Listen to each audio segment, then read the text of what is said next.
All right, so we're live right now on Page Fans, and today I have with me a star in the building, and it's actually a musician based in Abuja. And today, as you all know, today is the first day, the last day for the Euros, and we are playing finals today. And before we dive into that discussion, we would like to our guest to introduce himself. You're welcome, Mike G. How you doing now? I do alright, my guy. Outside now. No, my brother. Right now. So introduce yourself to the audience. My name is Chikio the Spirit, musical artist, aka Orangu Frank, aka Ezebunafo, top tactical coach back in my days, man. And I swear, man, football is crazy, man. I fuck with football heavy. So you say you be coach, yeah? Yeah. We'll definitely get to that point, but actually. So right now we want to know the Euros so far. You know, a lot have been going on in the Euros and we want to dissect into it, we want to talk about it, you know. Yeah. But before we go to today's final, you know, I want you to tell me, like, overall, how do you see the Euros overall? Like, comparing the Euro with AFCON in your own, you know, understanding how the Euro has gone, if you have been following Euro, you know, or the matches. So you tell me, how do you see the Euro so far? How see Euros 2024 is it's been crazy, man. Surprises, man. Underdogs, man, becoming like so stubborn to like threaten like big teams and stuff like that, man. Like football, man. Football can never stop with surprises. Yeah, You actually sure. see surprises every time. That's why the game is beautiful. That's why it's called a beautiful game. of Yeah, football, facts, you know? facts. So it's crazy because teams were actually surprising me. You understand? Both the heavyweights, both the underdogs, everybody really dedication, hard work, man. Everybody came through in their own various ways. Well, if you want to compare them to the Euros, sorry, to the AFCON, rather, like, you know, we've had AFCON and right now we're in the Euros. If you want to compare the two, how do you see this year's AFCON and this year's Euros. Man, I'll say I don't know, is it because I'm African, but I'll say like I really enjoyed the AFCON. Of course. For Yes. me, like, I don't know why, but it's not about technology. Or let's say it's about the technology, how the technology have actually, you know, enhanced the game in the Euros, or is it the fixtures? Because I don't understand. For me, the AFCON has been like back to back. The matches like elite. I swear. You understand? Like, I see, like, some of my friends, you know, are not even following the Euros. I don't know. Sorry to say, but that's just the fact. Because of how the matches are, I don't know whether it's the fixtures. I just know maybe due to the fatigues of the player because they just came out from a whole long season comparing yes. Europa League, Champions League, EPL, and it's really strenuous, you know. So I just feel like maybe people have gotten, you know, a whole lot of dose of football, you know, and that's why a lot of people don't actually even look like, you know, flowing up the matches. Yeah, and stuff. you're right there. And I'll feel like in terms of popularity and surprises, I think AFCON came through more than the Euros. Yeah. Because people were following AFCON, people from like far and wide. Like it was really a massive vibe in terms of football, man. I say. All right, so once you actually know which of your best, like in the Euros, which team do you think is your best team? You know, looking at how everything have gone, like today is the last day. We've seen a lot of goals, we've seen a lot of assists, we've seen the noise, we've seen everything actually. But for me and to you right now, can you just tell me who is your best performing team so far in the Euros? Team, yeah? Yeah. Hey, my team. I'll say Spain. Spain really blew my mind. But like, yeah, wait, let me cut you there. Like, I'll say Spain, but all right. Being a top team, like like Spain, a top country like Spain is I'll say Spain. But when it comes to like real football that I actually watched and I enjoyed like the gameplay, I'll actually pick an underdog team. I'll pick Turkey. Turkey. Man, see, man, look at Turkey came through. Jesus, God, man, Turkey. Turkey. Don't sleep on Turkey. Don't sleep on Turkey. Okay. So actually, you actually love underdogs. Yeah. You understand? I just feel like that's why. But if you're looking at how far they've gone in this year, I think they really progress more. You know, they really tried. They really, you know, they have promising stars in Turkey. But for me, as you say, Spain. I was even thinking maybe you say something like Germany. Germany tried. Like they really played, you know, beautiful football. I can't even lie. Like they really tried. Like if the likes of it was Spain that removed them, right? Yes, now Of course. Spain Germany. So has it been Germany jammed England by now? England. A hot seat England for day now. England for the survive now. I could never. Okay, so let's move on and see what team do you think? Let's say their exit, all right, the way they went out from the tournament. Okay. What team for you is more painful? Like seeing how well they played and how good they played their football, and you actually they really show some prominency in what they do. So what team do you think their exit actually pained you more? Okay, I'll say Italy. Italy. Italy. Now for my hand. They are the holders of the Euros, See, right? let me even take 2001, off right? Let me take off these glasses. Italy. Now for my hand. Italy. Shit. Italy. No, continue. I don't need to start talking. So just continue. Okay, Italy. Well, actually, people have their preferences, but for me, the I will just tell you the team that really hurts me their exit. Portugal. Why? Ronaldo's boy. No, Ronaldo. Maybe. Why? Let me ask you a question. Like, all right. Why Portugal? Well, actually, for me, yeah, there are respect to things. Okay. For me, Cristiano Ronaldo has been one of my greatest players. Actually, Messi is good. I won't lie. Messi and Ronaldo, they can't actually, there's no other player in our lifetime that will definitely get to that zenith that Ronaldo and Messi has been. Let's be fair to ourselves. All right. So me, actually, I love Messi. I love Cristiano Ronaldo. All right. So for me, in these Euros, I actually wanted Ronaldo to have this last dance, clinching that Euros. Basking it to the trophy cabinet, but it didn't happen. I was super disappointed, and considering the fact how Portugal, exited the tournament during penalty shootout. Yeah. So it wasn't like outright play. They actually played well. They performed very well. All right. The likes of Consenso, that boy, promising player. And for me, up till now, see Joe Felix. For me, I will say it. Joe Felix. He intentionally missed that penalty.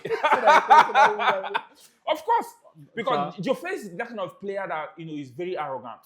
Yeah, that's true. Like actually watch players with spiritual eyes. That Joe Felix, anywhere I watch him right now, it won't be well with you. Joe Felix intentionally missed that penalty because the way he even played it, nonchalant, even after missing it, nothing. Because I just felt like maybe he didn't take active part. In the play. They usually bring him out in the second half and stuff. Let me come in there now. Let me add more wound now to that pain now. See now, it all boils down to Cristiano Ronaldo. Ronaldo, you're hearing this now. It all boils down to Cristiano Ronaldo. Like, you can't have a fantastic team like Portugal. You understand? And you just I believe the coach just spoiled everything for himself because normally Portugal should be one of the clubs. Countries going to being runners up of the tournament. Do you understand? Okay. You can't have players like Rafael Leao, Bernardo Silva, João Felix, Pedro Neto, even Ronaldo himself, the GOAT, and whatever the GOAT you guys call him. Of course. You guys call him. Okay, Ronaldo. You can't have this tournament basically, but was for just the youngins. Okay. That's why you see the likes of Germany, you see the likes of Spain. In Germany, you have the likes of Florian Wirtz and Musiala doing wonders. In Spain, you have Nico Williams and Yamal doing wonders. So, coming to Portugal, a 39-40-year-old man dragging for position of the youngins. You're forgetting Pepe too. Pepe 42, right? No, do you know Pepe? Do you know I even respect Pepe? Okay. Pepe's at the back and leave and forget. Yes, you need that experience from that back.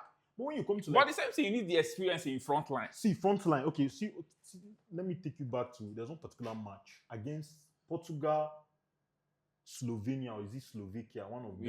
Yeah. That's Slovenia, yeah. Yeah, Slovenia. They couldn't score. But bringing in someone like Conceição, that young the boy, he just came through. He just came through because he knows this is his time. During Ronaldo's time, back in the days, he was a hot cake. That's why he was doing wonders. But this is era for youngins. These are eras for youngins. Because when somebody like Conceição be on the bench and hear stories or watch, go through his phone, social media and see Yamal and Florian Wirtz doing wonders, he's inspired because it's his generation. Do you understand? Yeah, you have a point yes, there, actually. It's his generation. That's why he could have come with so much ginger and difference than Ronaldo could have ever done. Because I know he's hungry for goals. He's Ronaldo. You understand? He's always hungry for success and stuff like that. But man, you need to know every king. A dancer must know when to leave the stage. Yeah, That's but what I mean. I think this should be his last appearance in the Euros, you know. But judging with that, I still feel like maybe when you see when they're taking penalty shooters, for example, Portugal, right? Yeah. Because you still need that experience, Yes. all right? If you see the likes of Pepe, all right, in Mm. Portugal, you tell me that he stands out for me as one of the best defenders in Euros. Yes. If he, undisputed, No cap, actually, no cap, undisputed. I say. Now, you wait during penalty shootout, you will see Ronaldo will first of all go and take the penalty shootout. Why? He be their first taker to show and to lead the line. Yeah. But that's when the experience comes in. You actually trying to depend on someone to deliver, and he delivers. All right. Yes. Now, back in the days, Ronaldo will be the last to take, whether it remain one person or two person in line. If that penalty is so important, he will leave it till the last. But right now, he's not the first. Do you understand? So for me, I just feel like a lot of people feels like okay, he's old, but he can still do it. Yes. Definitely. Yes. Now, with what you said, it feels like maybe Portugal is one of the best team that has the most club depth, yes, but underperformed. Yes. Do you want to tell me that? Okay. Now see, hey, see, I don't know. I don't mean to be like say. See, now I can't. Let me tell you. Hold on. Let me tell you. See, England today is going to the final, right? Yes.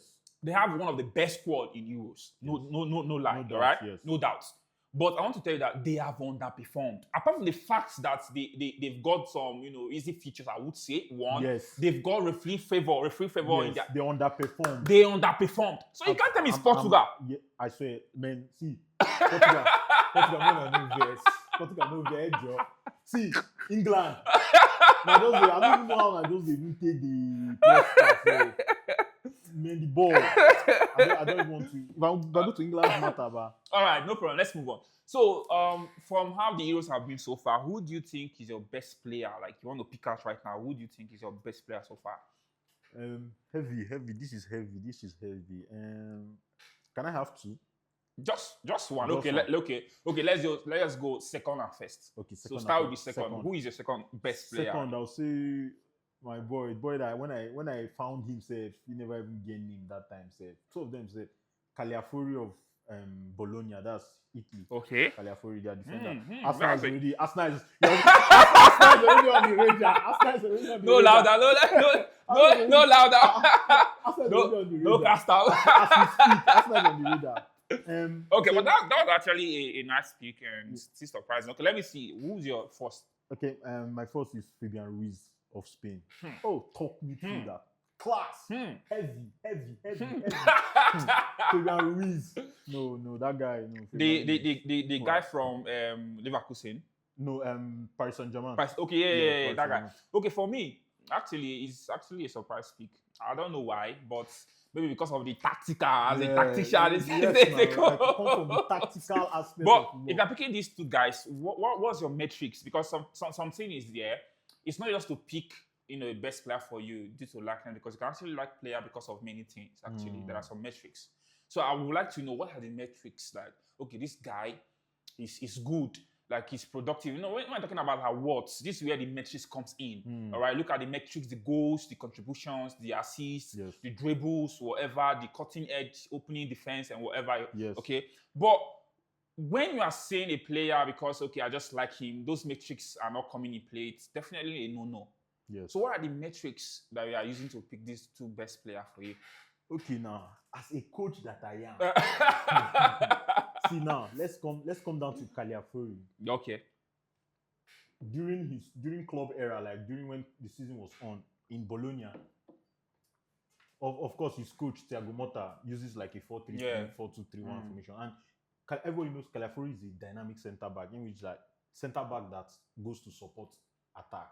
Okay. You understand, like the way he moves with the ball, yeah. passes, delivery, mentality, tenacity. He had like top player. So I would say like those attributes really played a role, because he was the person that saved Italy now to qualify for round of 16. Okay. Giving that pass to Zakani that played the 9 minutes goal against Croatia to send them to the round of 16. Yeah. So he came up with that assist. Okay. So you can see he's top class. That's why your club is going for Caliafori. No, see, I understand. Like you can actually see a threat in someone, like a good positive threat in someone. But like talking about, when you come to a tournament football is different from club level football. Fact. All right. Fact. Because this like more or less playoff. all right? Yes. You lose, you're out. You're out, straight up. mostly. You understand? So when players are playing in this kind of tournaments, you have a different mindset playing in these tournaments, all right? Yes. For me, talking about the 16-year-old kid, I mean Jamal, for me is actually outstanding. That's Spain. Do you know what? Let me tell you something here. Yamal. Because for any team to face Spain, right now, that boy's name is in the mouth of every fan, football lover. Yes. All right? Yes. For me, I'm not a Barca fan, actually, but I love good football. Yes. I love good football. That boy, I watch Barca because of that boy. I can't even lie. The guy, like the whole confidence, he's not even playing like he's 16. You know, when you're 16, you want to do, like all this, we're at kids now, we do charity football. You want to do, the boy play with serious maturity. Yes, mentalities. Rabiot wanted to, stir the boy up during France versus Spain. Spain, yes. He saw the tweet, he didn't talk, he didn't even say a word. When he scored that wonderful goal, and as God may have it, Rabiot was the one, trying to defend or try to block the shots. He was scored this wonderful goal, bro. I shout. Now, when he went to the camera, like, talk now, talk. I mean, that boy for me is like, if Spain should go to win this Euros right now, that Jamal definitely is going to be the best player. Yamal, so take far. all your flowers. Yeah, Yamal. Okay, moving forward, I still want to ask you more questions here before we actually round up, because the match is about starting. Yeah. Okay. So far with the performance of the players in the Euros right now, who do you think has a good number of market value? Like, who is definitely hot right now in the market?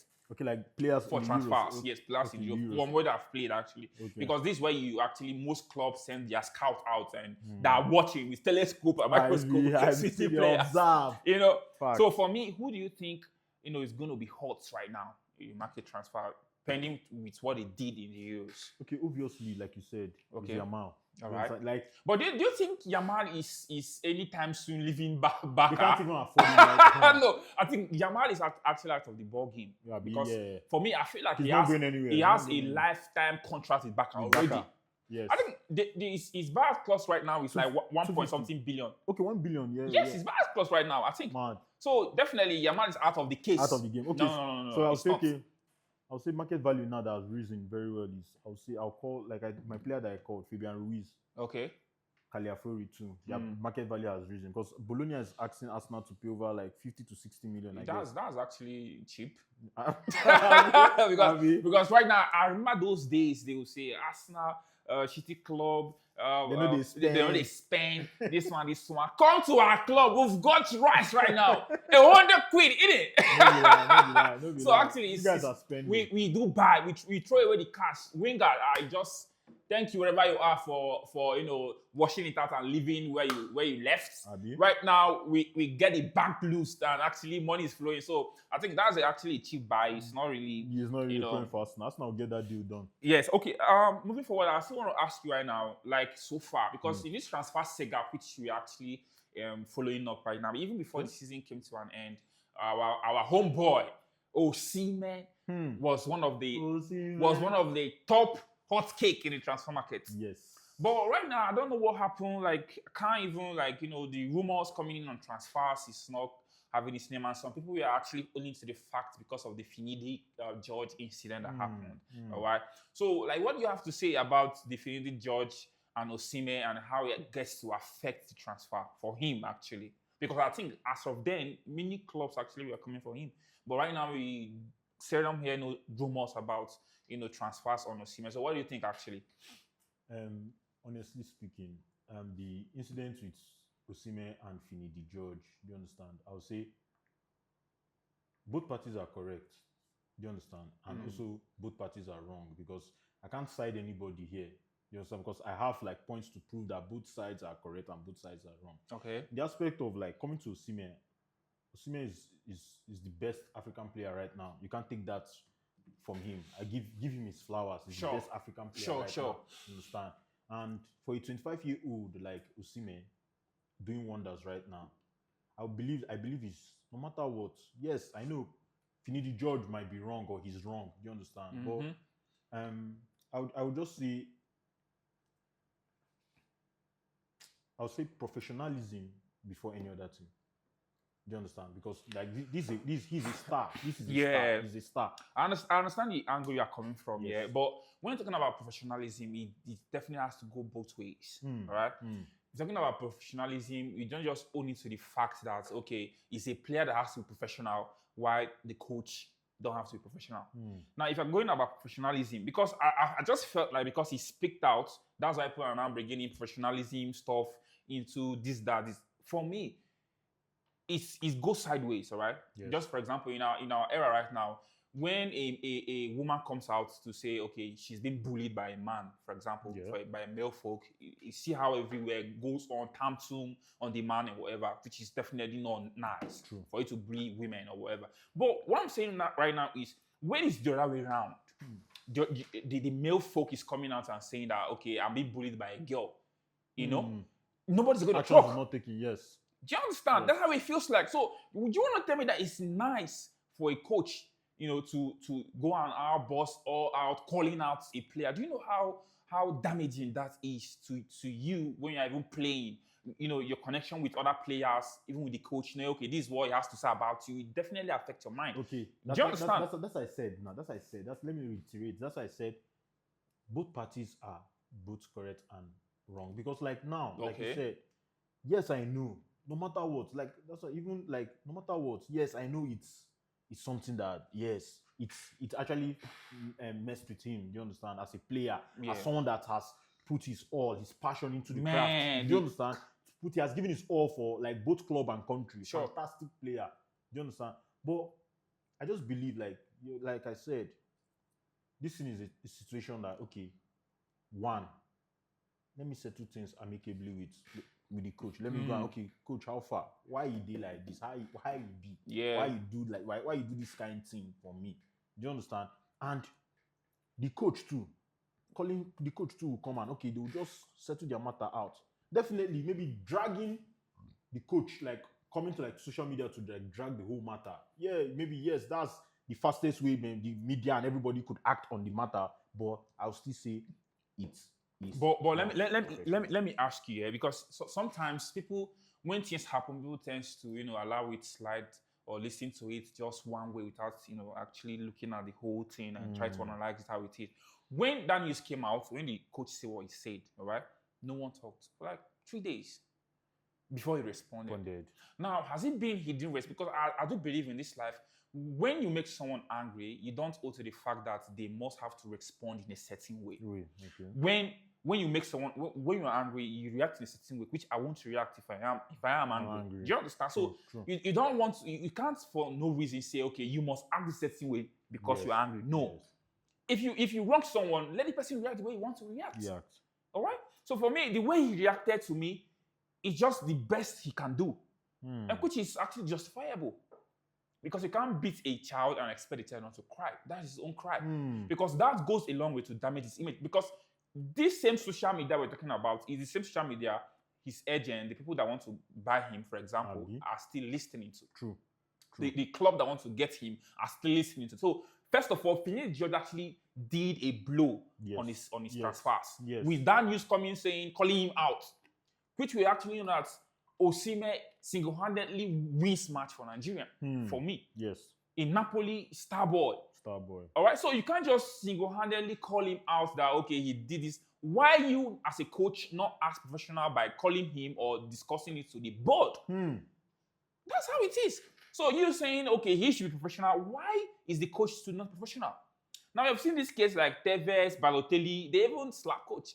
I tell you. And yet, the club still buy him. So for me, I don't feel like Finidi George matter or whatever is affecting Osimhen transfer or whatever. Definitely. Okay, just to add to what you said, like I really like what you just said. Just to add, like you said, I will always quote like Portable's action and stuff. Let me use Portable. Omolalomi. Let me use Omolalomi as a case study. The social media is just like a voice. Yeah, you sure. understand? So I believe, like you said, Osimhen just came out to voice out.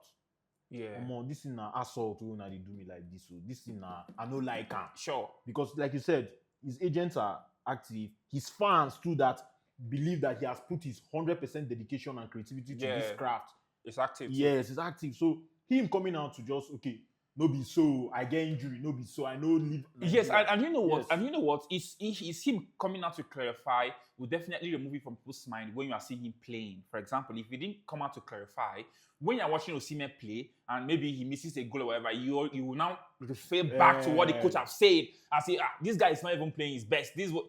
Come on, Yes. that's why I have to come to clarify because this is a damaging statement, which it's like a stigma. Yes. If he doesn't come out to clarify that he has injury, people will now take it to the fact that, oh, okay, this is what you do. So when he's even playing, people will still suggest, maybe when he's having a bad game, they will say he's not playing with his mind because even in his country, where he was playing, he said he wants to play or whatever. It affects him. It's like a stigma. So him coming out to clarify it in any way he wants is better and best. And let me tell you something here, because he's African.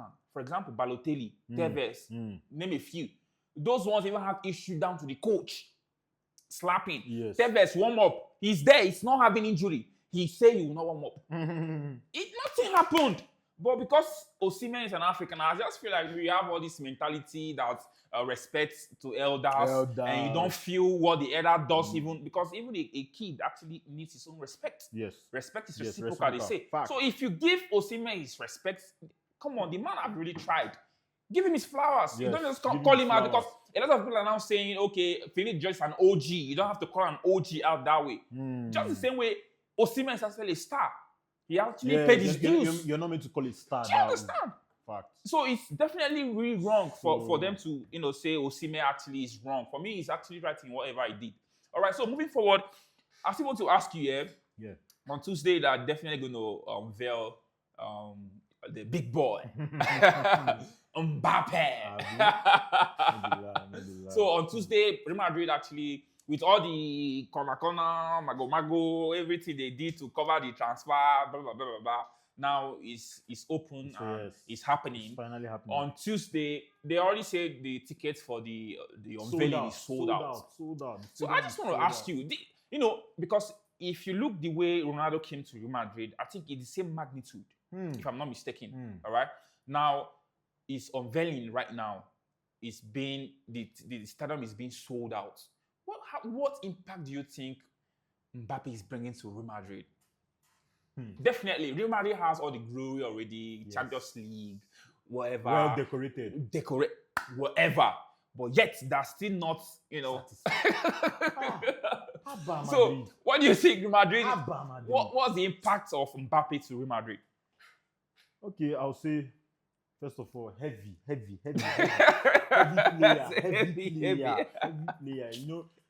Having someone like Kylian on your side, do you understand? You know what that means. Do you understand? Like, even when the boy was a youngin in Monaco, we know what he brought to Monaco.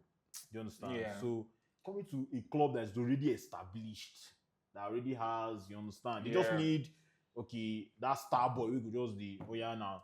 We could score goals. Run out for us. Take us to the promised land with bank on. Do you understand? So they're already in the promised land. Madrid has always been in the promised land. But I believe that Mbappé is just a super force. You can't take that. That level of consistency, when it comes to the managerial aspect of Real Madrid, I feel it's really something worth emulating. Because if you look the likes of Man City, that's the same thing they're trying to do. Guardiola is not sleeping. He wants to be at that apex. He wants to be at that level. That consistency in that level. And that's what Real Madrid is actually doing. Due to the terms in their recruitment, whatever, you see that level. It's a culture, I would say. All right. Now, Mbappé coming to Real Madrid, a lot of people have it that, who is going to bench? They already have star players. I don't think it's going to. But it's happening right now.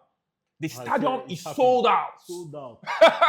It's sold out. Now, he had that level of respect for Modric. He didn't want to collect number 10 from Modric, right? If not, he wanted to collect number 10. Because that's his JC. But he said, no, Modric, he respecting him so much. Now, if you look at it this way, he's accepting the number 9 JC. Definitely, it doesn't mean he's going to play number 9 for me. I just feel that way. Now, if you're asking me who's going to be asked in that Real Madrid team, who do you think is going to be asked there? Who are they going to ask? Remove completely. Wait, let me. Because definitely you have to ask someone out from Mbappé for the golden boy. See where my coaching intelligence comes in. Okay. So Salzburg, Club de Lens, Montpellier, they're looking for quality coaches. Listen to it. I won't talk now. See, you can't. I believe you can't even ask this front three. Okay. Now let's put it this way. Okay, Vinicius Okay. plays his normal left wing. Mm-hmm. Do you understand? Which is where Mbappé plays most times but, in Paris but now Saint-Germain. see now, Vinicius plays his normal left wing. Yeah, Mbappé comes in as a 9. Okay. Yes, as a 9. Okay, I even put it as a false 9. Rodrigo still maintains there. Okay. Now, we know, take it back to 2016, 2015 Madrid. We know their flexibility. Bale can come here, Ronaldo can go here, Ronaldo can come to the 9. You understand? Yeah. Like that flexibility, like within that front three can happen. Okay. Vinicius can come here, Mbappé can come here, Rodrigo can come here. Do you understand? They know how to they know how to settle that stuff. For me, yeah, I understand what you're saying. Yes. That front three, but it's definitely going to be between Vinicius, Yes. Bellingham. Of course. Bellingham. Don't worry, I'll answer that. Do you understand? Yes. Because for me, one person is going to, is going to slide down, and I see Rodrigo more to be a number 9 for Madrid. Because I think the boy has eye for goal. No disputing. All right. So for me, I just feel like Rodrigo is going to be sacrificed to player number 9. Rodrigo, yeah. Bellingham is definitely going to see playing time a little bit, but not full time anymore. Okay, now. Because Bellingham has a free role when it comes to Real Madrid. Like for me, no disrespect, Bellingham is a baller, yeah. Yes. But for me, I just feel like the guy is is lucky. No disrespect. No. let me come. I have my fact actually. Bellingham is a baller, yeah. But for the fact that disrespecting Vinicius with Bellingham, that's an eyesore. And they say an elder cannot be in the house and things go wrong. You understand? For me, you can't. There's nothing you want to tell me that Bellingham is a better player than Vinicius Junior. Okay, that's what I'm saying. It's a lie. Okay, see now. See, they don't even need to. Why are you guys correlating? You guys can have both players can still exist on the pitch. This is simple, like I said. What is football? Definitely. Fast comes. Okay, now coming to that midfield now. Okay. Bellingham now can be in that midfield. Okay. You understand? Like you said, free role. Yeah. He has the ability. Ancelotti he's a genius. He knows how to flexibility, how all the players will move. It just matters movement. It's just movement. Okay. Bellingham can stick to his midfield, having the likes of Bellingham. Okay, Modric is old. Modric might not start. So let's put Modric aside. Valverde. Okay. And having Tchouaméni drop deep as like the DMF or something like that. Yeah. So we have. So you see that there's space for like everybody. Everybody has that space. Do you understand? Okay. Everybody can play there, except maybe if you want to like put one on the bench. Good and fine.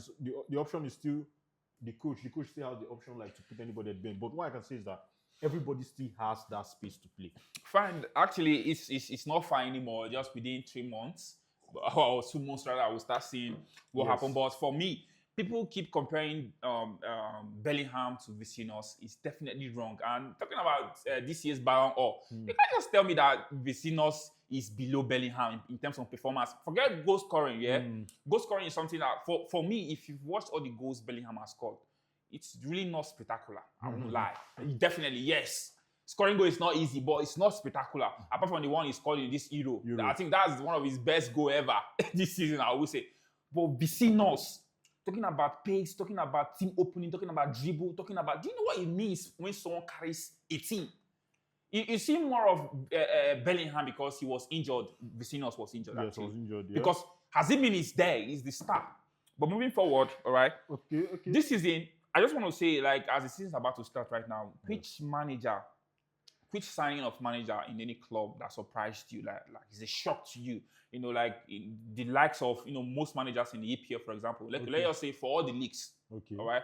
Which journey of a manager surprised you? Which signing of a manager in a club that surprised you this season? Tough one. I'll say Vincent Kompany.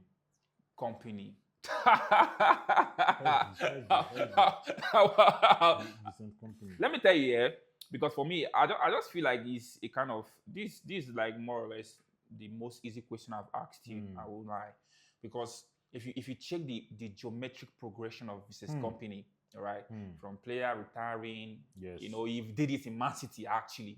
Prodigy Pep, he saw everything, Yes. right? Getting to championship, all right, carrying them back to the EPL. Yes. Okay. Now, if they are taking them back to the championship. But if you see the style of play, he was trying to exhibit, trying to curate with those kind of quality players. Those players are actually not that top-notch players. They're not really quality. But if you see, most of the goals Burnley conceded, are them trying to play from the back. It's really avoidable with the long ball, whatever. Which, if you check Bayern Munich last season, that's like more of their ball, long balls, disjointed football. But with what company was trying to achieve with those, little players, you can actually see them trying to build that confidence, playing from the back, tap, top notch, give pass, blah, blah, blah. Now, he took them back. All right? No, because EPL is not for kids. Yes. Don't play. You learn. Say you learn. Now, taking them back, Bayern Munich is signing him. Yes. His journey is actually really progressive. Heavy I can't even lie. And the likes of the signing you've done right now, Paulina, what's the boy say from Olise from Crystal Palace, as in young talent that we actually listening. For me, if he even Sane, I won't be surprised. Sane, because I feel like Sane is not really ideal player when a coach wants a player that listens. I've followed Sane right from time. I know he's kind of, but even had issue with Mane as of then. You understand? I made Mane went to Nasri and stuff. So for me, I think he's going to X some players. All right. Yes. Now Sane being X is not going to be a surprise to me. Actually, all right. Actually, he actually does well, and maybe let's see what Bayern Munich will actually do right now. You need to understand. First of all, that's the appointment of Vincent Kompany to Bayern. To whom much is given, much is expected. Of course. Bayern, before. But I can actually stake my money for him. Yes, see, it's not for kids. You need to understand. Yes, he would do well. Like, he has good coaching. But right now, Germany is actually, evolving. Before you only have Bayern Munich dominating. Any coach that comes there definitely does things, right? But right now, more clubs are involved. Hey, watch out for one team. What? Stuttgart. Watch out for Stuttgart next season. Stuttgart. Hey, bro, Stuttgart really made me money, bro. Like those boys in that Stuttgart, like anytime I have them my best sleep, bro, they deliver 100%. Stuttgart. Well done. But although they have lost their top striker now to Dortmund. Yeah, but it's all good. All right, so I think this concluding right now, like the way football is right now and the way football is evolving, what are the new changes which is coming in next season that really, how do you think those changes are going to affect the game? Like the likes of Champions League not going to be Champions League anymore. It's not going to be a cup playoff anymore. It's just going to be like a league where people have to compete. They have the table from 1st to 8th is going to automatically qualify for the knockout stage and 16. Then from 9 to 25, all right, is going to compete with each other. Then from 25 down, eliminated. That they don't have to go to Europa anymore. And the likes of introduction of blue card also, where you have only yellow card. Then maybe if you do another foul that is not really warranting a red card, they will send you out for like 10 minutes. Okay, then you come back again on the sidelines for like 10 minutes. Yeah, of course, you'll be on the sideline for like 10 minutes before you now come in again. So how do you think that this new rules definitely is going to affect the game? Okay, let's start with the Champions League. Okay. Great innovation, I'll say. It's a great innovation. Maybe probably we've stick with a particular system for too long. Do you understand? Yeah. Probably, okay, let's try something new. And a season like this that we have so many underdogs in the team. In the Champions League this season, we have so many Stuttgart, Brest, so many under Girona, Bologna. So I believe it works. It kind of works for me. But the only disagreement or something I don't have is the likes of people not coming into the Europa League from Champions League anymore. I think that's like, for me, a more welcome development, because just take it this way. You are trying to, do mind game reading with other teams that are in your league. All right. Then do round 16, new team comes in. Man, this is fucking, it's fucking different playing system. Yes, that's true. You understand? So moving forward, I think more or less our completed part right now. Today is the last day of the Euros, and we have the likes of Spain versus England. Heavy, The heavy, England heavy, boys, heavy, the heavy. England fans always say, it's coming home, it's coming home. Literally, you're skeptical. I don't like England. No, it's true. You're skeptical, yeah. No, for the love of skepta, yeah. No, skepta, yeah. But forget. It's coming home. It's not coming home. It's coming home. It's coming home. So okay, let me predict that. Who do you think is going to win this year's Euros today, the final?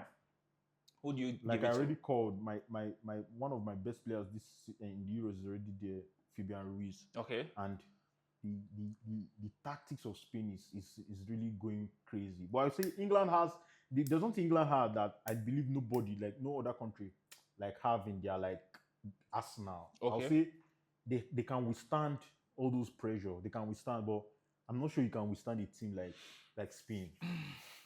No. When I know survive. I'm giving it to Spain actually. I'm giving it to Spain. Do you know why? But because if you're looking at the metrics, actually 2-0. 2-0. No, I'm looking at 1-0. All right. Abi? But if you're looking at the metrics, it's all pointing for England. All right. First, England for me, they are always favored. Let us not lie. Let us say the truth. They're always favored with decisions. All right. Secondly, no team have lost back-to-back finals. And England have gone to the final. The last Euros, they are in the finals. Italy, yeah. All right. So no team have gone back-to-back final loss. Today you go. Today history will make. Spain. No, Spain. Mona doing a job. And again, I think this is the first time England is playing final out of from their turf. They have not yet played final out of England. Wow. Yes, this is like their first time. Because they are leaving their comfort zone. Yeah, this to time fight. So all metrics go to England. Everything, indication, whatever is pointing at England. But today, history will be made. All those history that saying blah blah. Today, I'm giving it to Spain, and my prediction today 1-0 to Spain. My own. All right. Nice having you. It's a great pleasure, a wonderful time having you today on this studio. Thank you. And we wish to see you again next time, so that we'll be able to analyze and discuss the game of football. Thank you. You're welcome. Thank you. Bye.